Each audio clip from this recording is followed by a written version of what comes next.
आज की सबसे बड़ी खबर यह है कि इजराइल और हमास के बीच चल रहे युद्ध का अब भारत की चुनावी राजनीति में भी प्रवेश हो चुका है।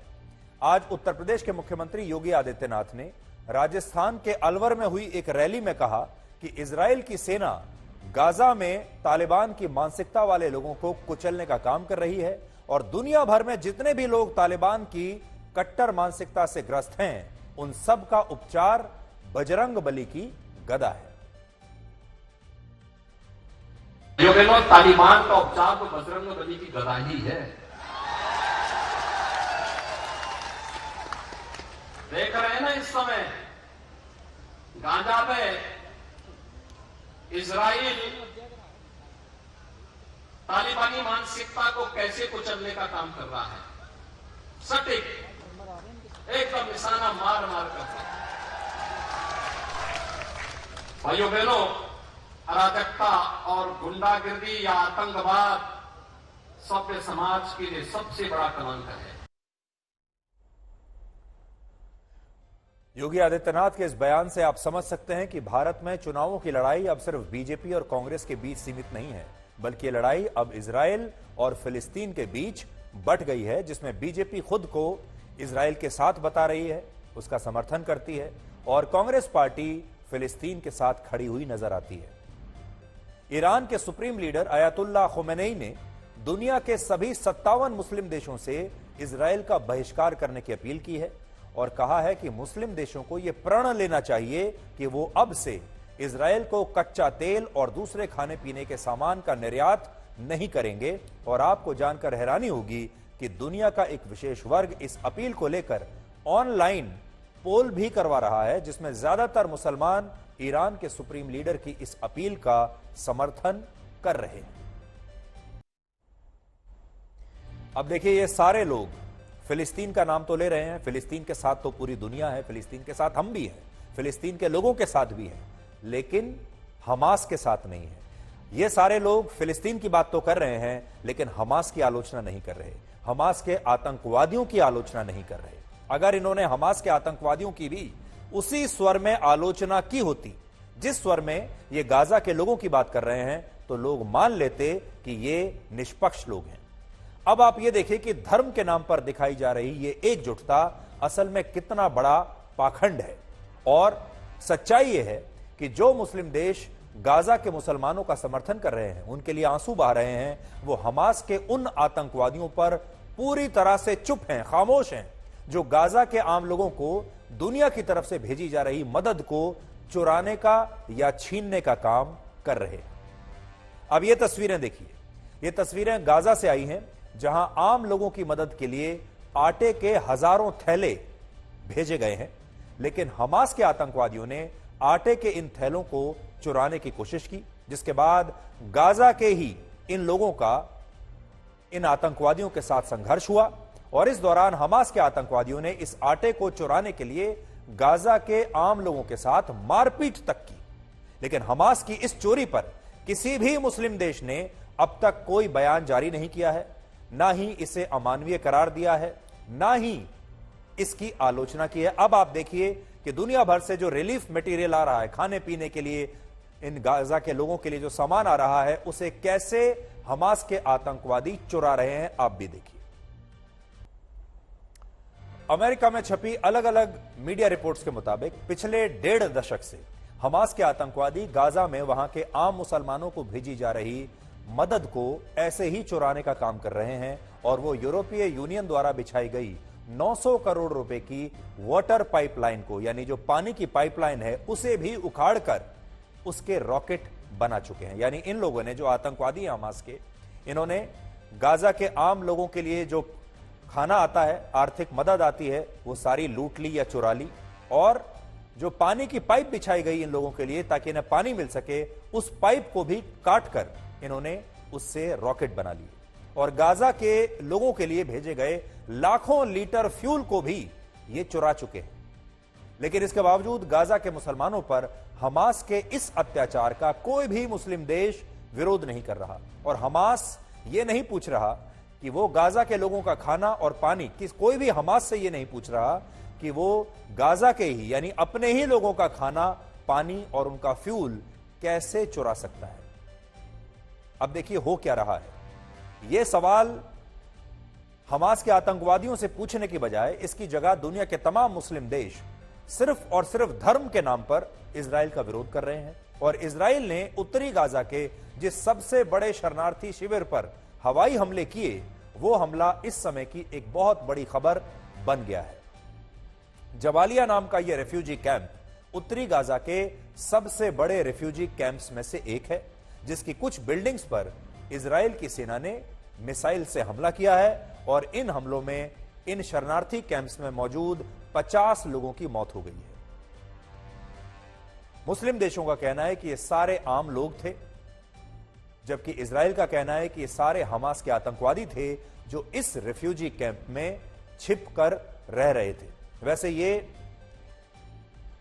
हमास के आतंकवादियों का एक बहुत पुराना हथकंडा है। ये लोग जब छुपते हैं या तो अस्पतालों में जाकर छुपते हैं, या स्कूलों में जाकर छिपते हैं, या फिर आम लोगों के बीच में जाकर छिप जाते हैं ताकि इन पर कोई हमला ना करे और दूसरे देश की जो सेनाएं हैं वो ये सोचकर डर जाएं, क्योंकि अगर इन पर हमला किया तो इनके आसपास मौजूद बहुत सारे या तो बच्चे मारे जाएंगे या फिर अस्पताल में बहुत सारे पेशेंट्स मारे जाएंगे। और इस बार ये रिफ्यूजी कैंप में जाकर छुप गए, ये सोचकर कि इजराइल की सेना इन्हें छोड़ देगी, ये सोचकर कि रिफ्यूजी कैंप पर अगर हमला किया तो बड़ी संख्या में आम लोग भी मारे जाएंगे। लेकिन इजराइल की सेना ने इन्हें वहां भी छोड़ा नहीं और रिफ्यूजी कैंप पर ही उन्होंने मिसाइल से हमला कर दिया। यह रिफ्यूजी कैंप 1.4 वर्ग किलोमीटर के एक छोटे से इलाके में फैला हुआ है, जहां 1,16,000 लोग रह रहे हैं। और अभी इजराइल ने यहां कुछ ही बिल्डिंग्स को अपना निशाना बनाया है और इन हमलों के बाद यह रिफ्यूजी कैंप अब खाली होना शुरू हो गया है। आपको याद होगा, इससे पहले कुछ दिन पहले ऐसे ही गाजा के एक अस्पताल पर हमला हुआ था जिसमें 500 लोग मारे गए थे और उसके बाद से ही पूरी दुनिया में हड़कंप मच गया और इजराइल के खिलाफ एक सेंटिमेंट बनना शुरू हो गया और यह आरोप लगाया गया कि अस्पताल पर यह हमला इजराइल ने किया है और यह हमला करना उसकी एक गलती था। और उसके बाद से ही इजराइल के खिलाफ लगातार दुनिया भर से बयान आने शुरू हो गए। अब उसके बाद यह दूसरा ऐसा हमला है जो अस्पताल के बाद एक रिफ्यूजी कैंप पर हुआ है और हो सकता है आने वाले दिनों में रिफ्यूजी कैंप पर हुआ यह हमला एक बहुत बड़ा मुद्दा बन जाए और इसे बहुत सारे देश इजराइल के खिलाफ इस्तेमाल करेंगे। गाजा के रिफ्यूजी कैंप पर हमले के बाद यमन ने भी इजराइल के खिलाफ युद्ध की घोषणा कर दी है और यमन के आतंकवादी संगठन हूती की तरफ से इजराइल पर आज हवाई हमले भी किए गए हैं।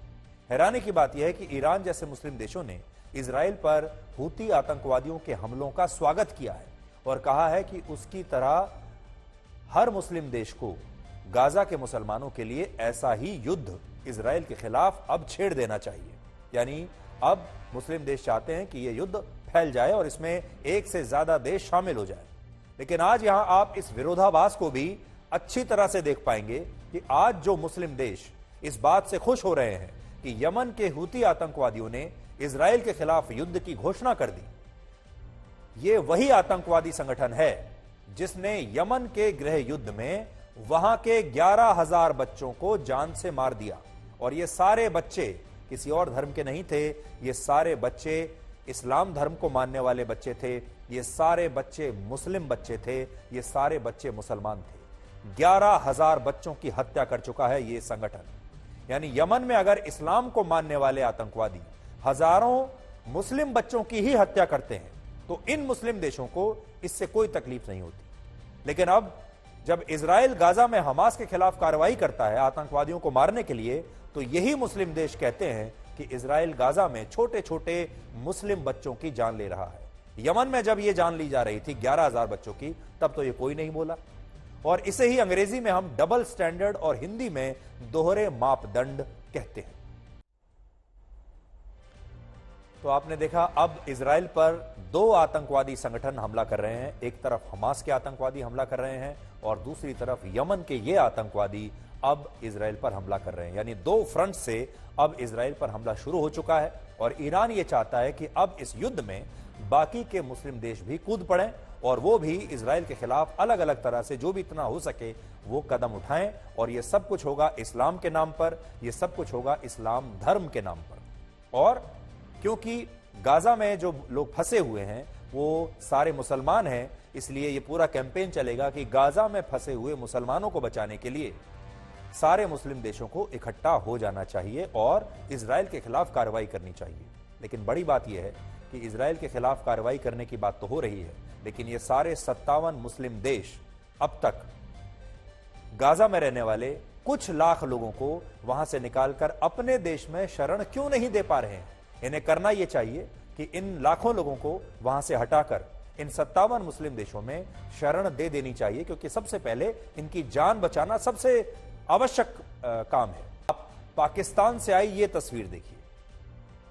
पाकिस्तान की सरकार ने अफगानिस्तान के जिन 17 लाख शरणार्थियों को 1 नवंबर तक पाकिस्तान छोड़ने के लिए कहा था, आज उस डेडलाइन का आखिरी दिन था और इस वजह से आज पाकिस्तान में अफगानिस्तान बॉर्डर पर काफी अफरा तफरी मची रही और अफगानिस्तान के लाखों शरणार्थियों को आज ना चाहते हुए भी पाकिस्तान छोड़कर वापस अफगानिस्तान जाना पड़ा।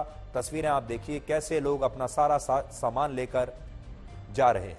ये सभी लोग इस्लाम धर्म को मानने वाले ही हैं। ये सभी लोग मुसलमान हैं जो कई दशकों से पाकिस्तान में रह रहे थे, लेकिन क्योंकि इन मुसलमानों के पास पाकिस्तान की नागरिकता से जुड़ा कोई दस्तावेज नहीं था, इसलिए इन मुसलमानों को पाकिस्तान से वापस अब अफगानिस्तान जाना पड़ रहा है। और दुनिया के किसी भी मुस्लिम देश ने इस अत्याचार पर ना तो कुछ कहा है और ना ही एक भी मुस्लिम देश ने यह कहा है कि ये जो लाखों शरणार्थी हैं इन्हें हम अपने देश में शरण देने के लिए तैयार हैं। आज हमारी चुनौती है और हमारा सवाल है कि दुनिया में क्या एक भी मुस्लिम देश ऐसा नहीं है जो पाकिस्तान से जाने वाले इन मुस्लिम नागरिकों को अपने देश में शरण दे सके, इस्लाम के नाम पर ही, धर्म के नाम पर ही शरण दे सके। लेकिन एक भी मुस्लिम देश इनकी मदद के लिए सामने नहीं आया, जबकि ये भी मुस्लिम ही है, ये भी मुसलमान है और ये अफगानिस्तान के लोग हैं जो अब तक पाकिस्तान में रह रहे थे। सोचिए, हमारे देश में घुसपैठ करके आए रोहिंग्या शरणार्थियों को जब वापस भेजने की बात कही जाती है तो इस पर मुस्लिम देश तमाम और आईएसआईएस जैसे आतंकवादी संगठन ऐतराज जताते हैं, खुलकर बयान देते हैं। आईएसआईएस तो खुलकर कहता है कि सारे मुसलमानों को एक हो जाना चाहिए और भारत रोहिंग्या मुसलमानों पर अत्याचार कर रहा है। लेकिन जब पाकिस्तान एक मुस्लिम बाहुल देश होते हुए भी अफगानिस्तान के मुसलमानों को अपने ही देश से इस तरह बाहर निकाल देता है, तो एक भी मुस्लिम देश, एक भी मुस्लिम संगठन, इस्लाम को मानने वाला कोई भी बड़ा नेता इसके बारे में बात तक नहीं करता। मदद करने की बात तो आप छोड़ ही दीजिए। हमारी पूरी सहानुभूति गाजा में रहने वाले मुसलमानों के साथ है।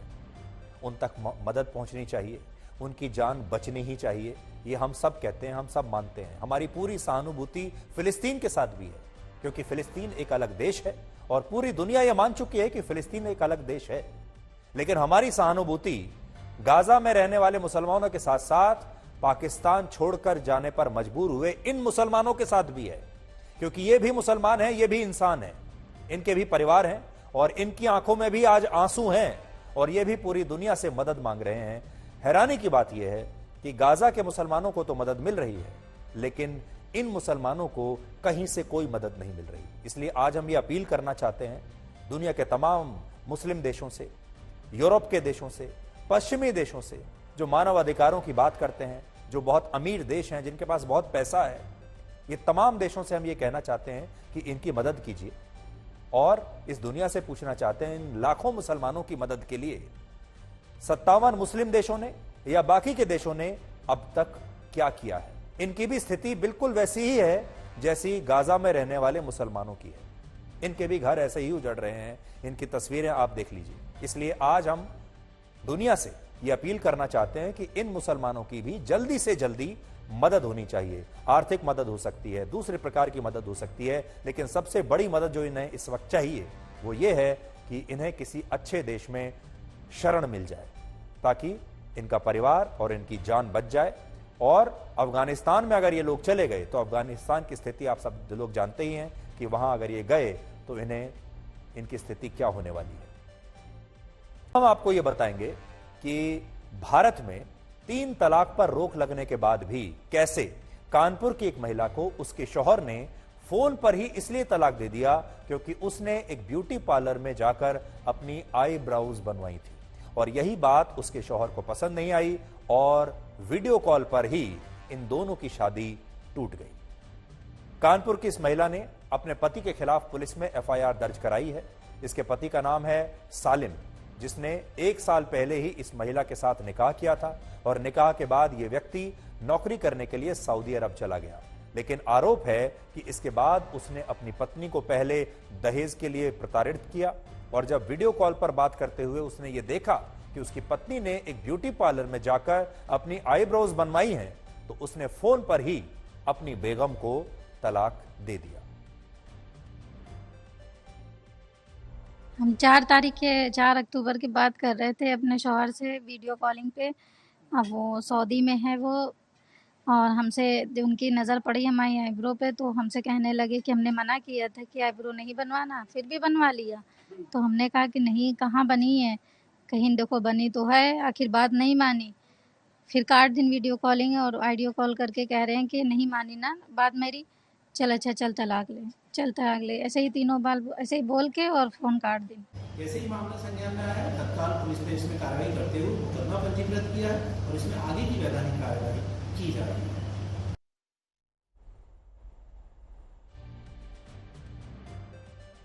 आप सब जानते हैं कि ट्रिपल तलाक हमारे देश में कानूनन अपराध है और ये एक बहुत बड़ी सामाजिक बुराई है, लेकिन इसके बावजूद ये सब हो रहा है। और आज ये खबर हमने आपको इसलिए दिखाई क्योंकि आज हम इस महिला के लिए भी मदद चाहते हैं। ये महिला इस्लाम को मानने वाली महिला है, मुस्लिम महिला है, और इस महिला के लिए भी आज हम चाहते हैं कि इसकी मदद होनी चाहिए और इसे पूरा इंसाफ मिलना ही चाहिए। बहुत सारे कट्टर मुसलमान मानते हैं कि इस्लाम धर्म महिलाओं को मेकअप करने की इजाजत नहीं देता, यानी इन कट्टरपंथियों के मुताबिक मुस्लिम पुरुष तो बिना तलाक लिए 4 शादियां कर सकते हैं, लेकिन अगर मुस्लिम महिलाएं मेकअप करती हैं तो ये इस्लाम धर्म के खिलाफ हो जाता है और इसी वजह से बहुत सारी इस तरह की महिलाओं पर ये अत्याचार होते रहते हैं जिन्हें बंद होना चाहिए। आज हमने कई रिसर्च पेपर्स पढ़े, लेकिन हमें यह बात कहीं नहीं मिली कि शरीयत में ऐसा लिखा है कि मुस्लिम महिलाएं मेकअप नहीं कर सकती, लेकिन इसके बावजूद कट्टरपंथी मुसलमान महिलाओं के मेकअप करने को इस्लाम विरोधी मानते हैं, लेकिन दूसरी तरफ यह भी कहते हैं कि इस्लाम धर्म उन्हें बिना तलाक लिए 4 शादी करने की इजाजत भी देता है। असल में यह कट्टरपंथी मानसिकता तालिबान से आई है, जिसने अफगानिस्तान में शरीयत का हवाला देते हुए वहां के तमाम ब्यूटी पार्लर्स को बंद करवा दिया है। अफगानिस्तान में तो कोई महिला ब्यूटी पार्लर में जा ही नहीं सकती, ना कोई महिला मेकअप कर सकती है, और महिलाओं के मेकअप करने को वहां पर सबसे बड़ा अपराध बताया गया है। और कानपुर की इस घटना में भी ऐसा ही हुआ है। अब आप सोचिए, भारत के कानपुर के इस परिवार के बीच में और अफगानिस्तान में तालिबानी शासन के बीच में क्या फर्क है।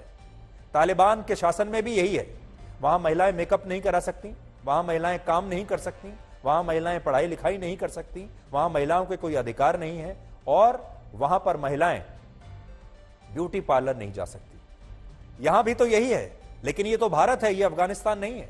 ये भारत का कानपुर शहर है, और उस कानपुर शहर में भी आप सोचिए वही हो रहा है जो तालिबान के शासन में अफगानिस्तान में होता है। भारत में 3 तलाक पर बैन है, यह अपराध है, लेकिन सऊदी अरब में रहने वाले इस व्यक्ति ने वीडियो कॉल पर ही अपनी पत्नी को सिर्फ आईब्राउज बनवाने पर तलाक दे दिया। यह बहुत बड़ी नाइंसाफी है, और इस नाइंसाफी के खिलाफ हम चाहते हैं कि भारत के तमाम लोग आवाज उठाएं और मुस्लिम धर्म के लोगों को भी इस पर अपनी आपत्ति जतानी चाहिए और इसी महिला की मदद करनी चाहिए। अब देखना यह है कि लोग शौहर के साथ उसका साथ देते हैं या फिर इस महिला का साथ देते हैं। पहले आपको ट्रैफिक की इस महामारी के बारे में बताते हैं, जिस पर भारत सरकार ने एक नई रिपोर्ट जारी की है, जिसमें 5 बड़ी बातों का जिक्र किया गया है। और मैं आपको बड़ी स्क्रीन पर अब दिखाता हूं कि क्या 5 बड़ी बातें हैं। देखिए, यहां आपको ज्यादा स्पष्टता से वो बातें समझ में आएंगी। पहली बात, वर्ष 2021 की तुलना में भारत में सड़क दुर्घटनाओं की संख्या में लगभग 12% की वृद्धि हुई है। 2021 में आप देखिए 4.12 लाख दुर्घटनाएं हुई थी, और 2022 में 4.5 लाख से भी ज्यादा 4.61 लाख सड़क दुर्घटनाएं भारत में हुई हैं, 12% की वृद्धि है। अब आप देखिए, वर्ष 2022 में 4,61,000 सड़क दुर्घटनाएं हुई हैं और ये सब तब कब हो रहा है? हमारे देश में एक के बाद एक बढ़िया हाईवेज बन रहे हैं, चौड़ी चौड़ी 6-8 लेन की सड़कें बन रही हैं, हमारे देश में एक्सप्रेस हाईवेज बन रहे हैं, हमारे देश में तरक्की हो रही है, लोग एक से एक नई नई लेटेस्ट टेक्नोलॉजी वाली गाड़ियां खरीद रहे हैं, एक से एक बढ़कर टू व्हीलर्स खरीद रहे हैं, दुनिया की बेस्ट टेक्नोलॉजी वाली गाड़ियां हमारे देश में, जिनके बेहतरीन सेफ्टी फीचर्स हैं, एयरबैग्स वाली गाड़ियां आ गई हैं, लेकिन उसके बावजूद आप देखिए दुर्घटनाएं बढ़ती जा रही हैं। दूसरी बात, सड़क दुर्घटनाओं में होने वाली मौतों में भी लगभग 9.5% की वृद्धि है, यानी मरने वालों की जो संख्या है, यह भी कम होने की बजाय बढ़ती जा रही है। ये कम होनी चाहिए थी। जैसे जैसे हमारे देश में इंफ्रास्ट्रक्चर बढ़ रहा है, सड़कें बढ़ रही हैं, बढ़िया लेटेस्ट फीचर्स की गाड़ियां आ रही हैं, तो मौत तो कम होनी चाहिए थी, लेकिन ये तो बढ़ती जा रही है। क्यों? वर्ष 2021 में लगभग 1,54,000 लोग मारे गए थे सड़कों पर, जबकि पिछले साल 2022 में 1,68,000 लोग सड़क दुर्घटनाओं में मारे गए। यहां पर भी 9.5% की वृद्धि आप देख सकते हैं। और यह आंकड़ा पूरी दुनिया में हमारे देश में सबसे ज्यादा है, यानी पूरी दुनिया में सड़क दुर्घटनाओं में मरने वाले लोगों की संख्या सबसे ज्यादा हमारे देश में है। फिलहाल भारत में सबसे ज्यादा 11%, पूरी दुनिया में मारे जाने वाले लोगों का 11% हमारे देश में मारे जाते हैं।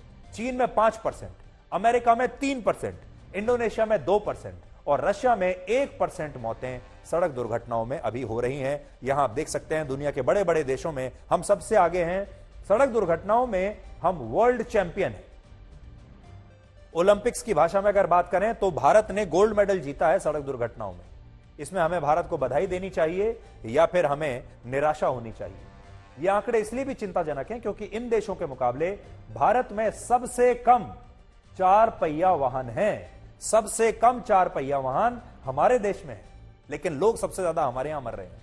भारत में पूरी दुनिया के सिर्फ 1.5% 4 पहिया वाहन है। पूरी दुनिया के सारे वाहनों में से 1.5% हमारे देश में है। कितने कम है, लेकिन सड़क दुर्घटनाओं में पूरी दुनिया में सबसे ज्यादा हमारा शेयर है 11% का। गाड़ियों में शेयर है 1.5% और सड़क दुर्घटनाओं में होने वाली मौत में शेयर है 11%, जबकि चीन के पास दुनिया के 3.5% 4 पहिया वाहन है, लेकिन चीन में 5% मौतें ही सड़क दुर्घटनाओं में हो रही हैं। इसी तरह की स्थिति दूसरे देशों में भी आप देख सकते हैं। अमेरिका में स्थिति आप देख लीजिए, चीन में देख लीजिए और भारत में देख लीजिए। भारत में 1.5% वाहन हैं पूरी दुनिया के, मरने में 11%, चीन में 3%, मौत में 5.2%। अमेरिका में पूरी दुनिया के वाहनों की संख्या 3% है, लेकिन वहां पर जो मरने वालों की संख्या है वो भी सिर्फ 3.2% है। एक और हैरान करने वाला आंकड़ा यह है कि भारत में अमेरिका औसतन 22 लाख सड़क दुर्घटनाएं होती हैं और भारत में हर साल औसतन सिर्फ 4 लाख सड़क दुर्घटनाएं होती हैं। सोचिए, कहां पर 22 लाख और कहां 4 लाख, लेकिन अमेरिका में मौतों का आंकड़ा सिर्फ 37,000 है और हमारे देश में मौत का आंकड़ा 1,68,000 है। देखिए कितना बड़ा अंतर। इसी तरह जापान में हर साल भारत के बराबर 4 लाख सड़क दुर्घटनाएं ही होती हैं, लेकिन जापान में होने वाली इन दुर्घटनाओं में सिर्फ 4,500 लोगों की मौत होती है, जबकि भारत में ये मौतें हैं 1,68,000। अब आप देखिए, 22 लाख दुर्घटनाओं में 37,000 लोग मारे गए, 4 लाख दुर्घटनाओं में 1,68,000 लोग मारे गए और 4 लाख दुर्घटनाओं में ही यहां सिर्फ 4,500 लोग मारे गए। यहां पर दुर्घटनाएं होती हैं लेकिन लोग मारे नहीं जा रहे। अमेरिका में भी दुर्घटनाएं हो रही हैं लेकिन लोग बच जाते हैं। तो आप खुद सोचिए, भारत में ऐसा क्या है कि हमारे देश में सड़क दुर्घटनाएं तो वाली 71% मौतों का कारण है ओवर स्पीडिंग, यानी लोग तेज गाड़ी चलाते हैं।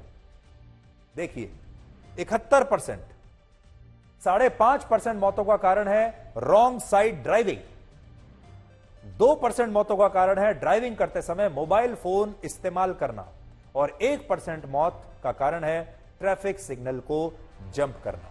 अब आप सोच लीजिए, हमारे पास जो मैं आपको पहले बता रहा था लेटेस्ट गाड़ियां हैं जो कि शानदार फीचर्स के साथ आती हैं, लोगों को मजा आता है कि वो तेज गाड़ियां चलाएं, तेज टू व्हीलर चलाएं, और हमारे पास ऑटोमेटिक गाड़ियां आ रही हैं जिनकी शानदार पिकअप होती है आजकल।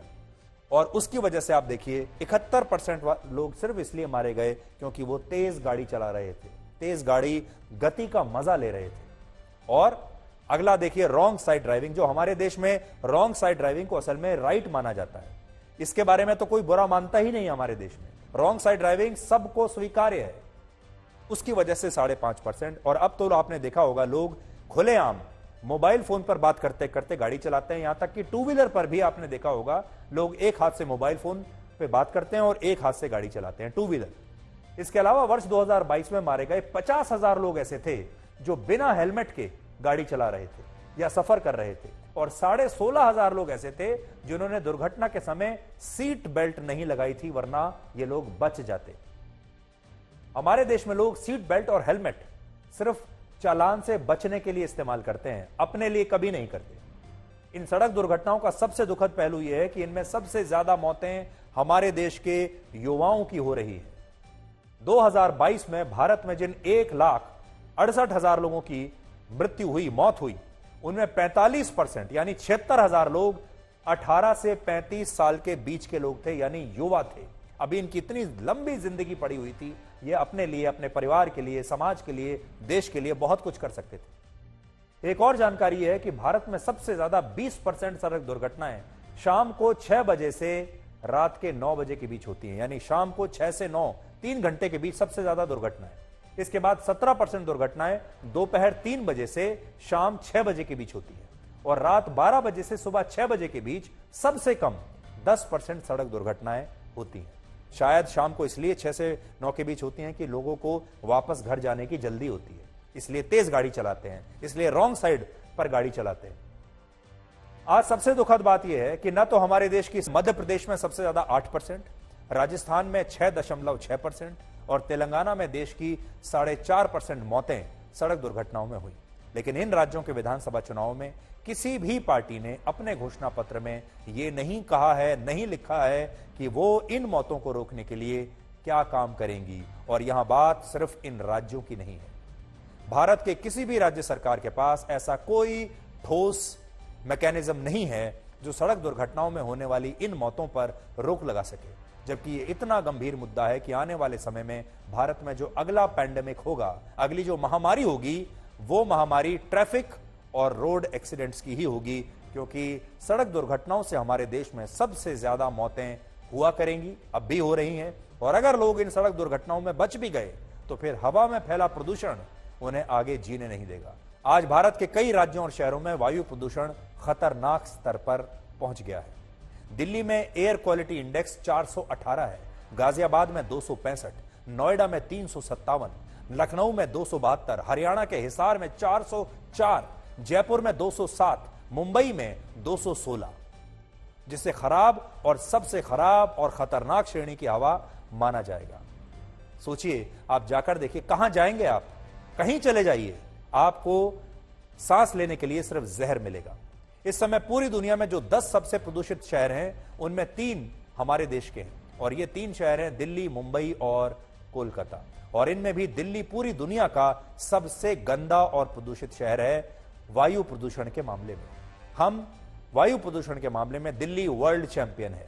इसे भी अगर ओलंपिक में खेल बना दिया जाए तो हर साल हम ही गोल्ड मेडल जीतेंगे। इस समय दिल्ली की हवा में जो जहर घुला है, उसमें लगभग 9.8% प्रदूषण की वजह पराली का धुआं है, जो दिल्ली के पड़ोसी राज्यों में किसानों द्वारा जलाई जा रही है। पंजाब में इस साल पराली जलाने की 5,245 घटनाएं और हरियाणा में 1,094 घटनाएं हो चुकी हैं, जिन्हें हम रोक नहीं पाए। और पराली के इस धुएं की वजह से दिल्ली की हवा लगातार खराब हो रही है और प्रदूषण के मामले में हम वर्ल्ड चैंपियन बनते जा रहे हैं। पराली के अलावा दिल्ली के प्रदूषण में 10% योगदान बायोमास बर्निंग का भी है। बायोमास बर्निंग का मतलब है जो पेट्रोल और डीजल वाली गाड़ियों से धुआं निकलता है वो, और इस धुएं का दिल्ली के प्रदूषण में 10% का योगदान है। इसके अलावा दिल्ली के प्रदूषण में एक बड़ा हिस्सा पड़ोसी राज्यों के जिलों से भी आ रहा है। उत्तर प्रदेश का गौतम बुद्ध नगर जिला यानी नोएडा दिल्ली की हवा को सबसे ज्यादा 14.3% प्रदूषित कर रहा है। गाजियाबाद से दिल्ली की हवा 7.9% और बुलंदशहर से 6.6% खराब हवा आ रही है। मुंबई की भी हवा सबसे खराब की श्रेणी में है। देखिए, दिल्ली में तो हम बार बार कह देते हैं कि यहां पराली की वजह से हो रहा है, पंजाब में पराली जलाई जा रही है, हरियाणा में जल रही है।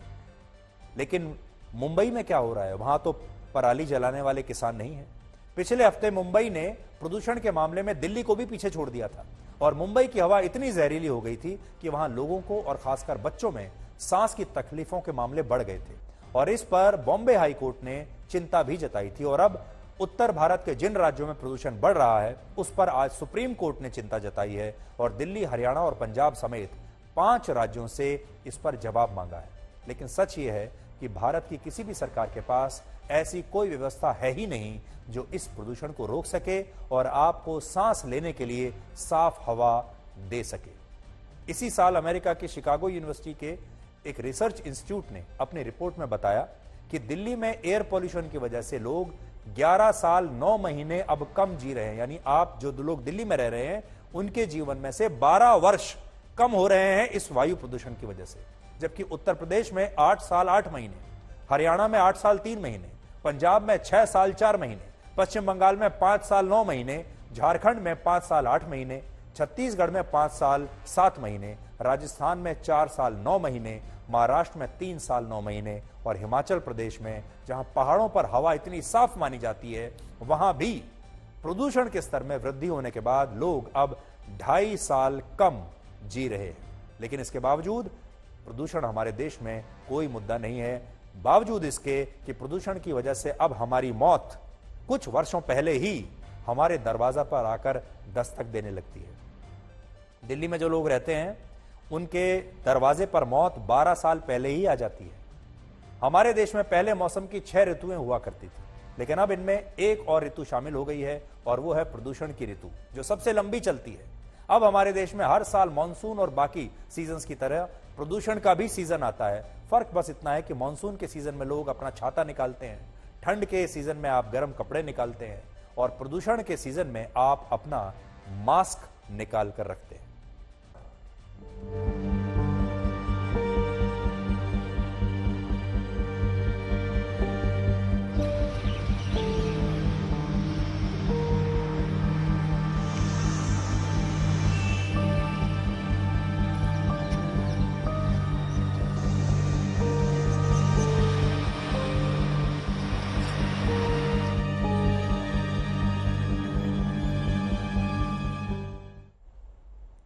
बड़े बड़े शहरों का आसमान आपने देख लिया, क्या बुरी स्थिति है। और देखिए, लोग इसके बारे में बात तक नहीं करते, या बात भी करते हैं तो आपस में छोटी मोटी बात करके चुप हो जाते हैं। और सरकारें और हमारे देश के नेता और पॉलिटिकल पार्टियां इस बात का पूरा फायदा उठाते हैं, क्योंकि आपने प्रदूषण को कभी कोई बड़ा मुद्दा बनाया ही नहीं है। आज करवा चौथ का त्योहार है और इस दिन हमारे देश की महिलाएं अपने पति की लंबी उम्र के लिए व्रत रखती हैं। और हमारी जो महिला दर्शक हैं, आप में से भी बहुत सारे लोगों ने आज करवा चौथ का व्रत रखा होगा। लेकिन आज हम आपको एक सर्वे के बारे में बताते हैं। भारत के 61% पुरुष मानते हैं कि अगर उनकी पत्नी ने उनके लिए करवा चौथ का व्रत रखा है तो वो भी अपनी पत्नी के लिए करवा चौथ का व्रत रख सकते हैं। जबकि 39% पुरुष मानते हैं कि वो अपनी पत्नी के लिए व्रत नहीं रखेंगे। इसी सर्वे में 93% पुरुषों ने कहा कि वो ये नहीं चाहते कि उनकी पत्नियां उनके लिए करवा चौथ का व्रत रखें। वो व्रत की जगह अपनी पत्नियों से कुछ और चाहते हैं। क्या चाहते हैं? 50% पुरुष कहते हैं कि वो करवा चौथ के दिन को काम से छुट्टी लेकर अपनी पत्नी के साथ सेलिब्रेट करना चाहते हैं, ना कि अपनी पत्नियों से व्रत रखवाना चाहते हैं। 23% पुरुष कहते हैं कि वो कैंडल लाइट डिनर पर अपनी पत्नी को बाहर ले जाना चाहते हैं। इसलिए आज बड़ा सवाल यह है कि आप अपने पति को बहुत प्यार करती हैं, आप अपने पति के लिए बहुत वफादार हैं, आपको अपने पति की बहुत चिंता है और आप चाहती हैं कि आपके पति की जो आयु है, उसका जो जीवन है वो लंबा रहे। तो क्या इसके लिए, ये साबित करने के लिए, अपने प्यार को साबित करने के लिए, क्या करवा चौथ का व्रत ही अनिवार्य है, क्या जरूरी है? और अगर आप ये व्रत रखती हैं तो भी मैं दूसरे मुद्दे से जोड़ता हूं, क्या ये व्रत आपके पति को सड़क पर होने वाली दुर्घटनाएं और हमारे देश में जो प्रदूषण चल रहा है उसके दुष्परिणामों से भी क्या ये व्रत बचाएगा? तो आज आप देखिएगा, बहुत सारी महिलाएं सेलिब्रेट करेंगी, बहुत सारी महिलाएं आज इंस्टाग्राम पर वीडियोस डालेंगी, तस्वीरें डालेंगी। और हमारे देश में ये जो त्यौहार है ये ग्लैमर से भी भरा हुआ त्यौहार है और बहुत सारी महिलाएं अगर आप देखेंगे तो इसे अपने परिवार की परंपरा के तौर पर मनाती हैं। बहुत सारी महिलाएं फैशन के लिए मनाती हैं। तरह तरह की अलग अलग विचारधारा से आज का ये त्योहार मनाया जाता है। आपने नोट किया होगा, परेड में अक्सर एक कमांड दी जाती है, पीछे मुड़, और ये कमांड सुनते ही पहला आदमी आखिरी आदमी बन जाता है और आखिरी आदमी पहले नंबर पर आ जाता है। इसलिए जीवन में कभी आगे होने का घमंड और आखिरी होने का गम ना करें, क्योंकि पता नहीं कब जिंदगी बोल दे पीछे मुड़।